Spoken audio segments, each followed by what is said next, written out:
ओं नारायण नमस्कृत्यं नरं चैव नरोत्तमं देवी सरस्वती व्यासं ततु जयं मुदीरयेत् मुखं करोति वाचालं पंगुलंघयते गिरिं जत्कृपातमहं वन्दे परमानंद माधव। श्रीमद्भागवत तृतीय स्कंद त्रिंशोऽध्याय देवहूति रुवाच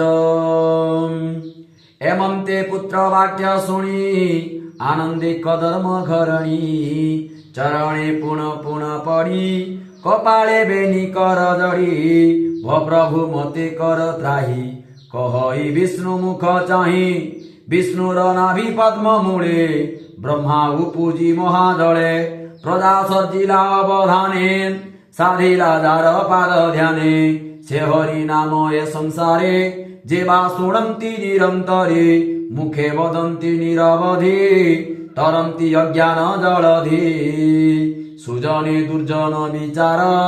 जहि चंडाल दुराचार तार वदनु कृष्ण वाणी कर्णे शुणन्ति जेते प्राणी स्वभावे अज्ञान विध्वंसे अन्ते से कैवल्य मिसे श्री भगवान वाच कहन्ति प्रभु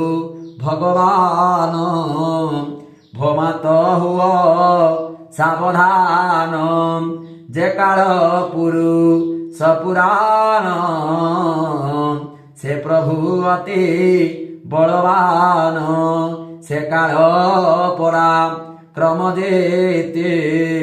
मुकही पारी बईत केते ए जेते जीव लुके छंती तागति केही न जालंती से काल कल सनासई एणु तागति न जानई ए चराचर देह धरी ए स्थूल सूक्ष्म आदि करी सकल करई भक्षण क्षुधार्ते देश निकृपण जेने समीर बलियार जिमुते करई विहार से घन तागति न जाने तेसोनी होई देव गणे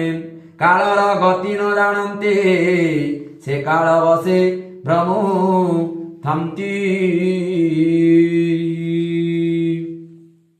भीमस्यापीर्णे भंग मुनेर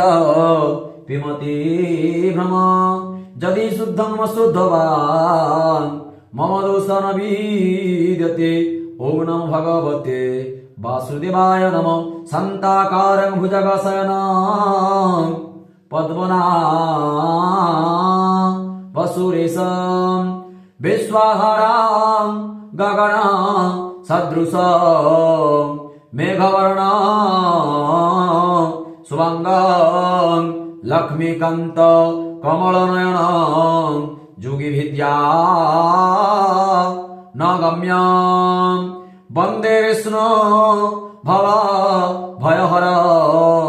सर्वलोकये कणाथ हे कृष्ण करुणा सिंधु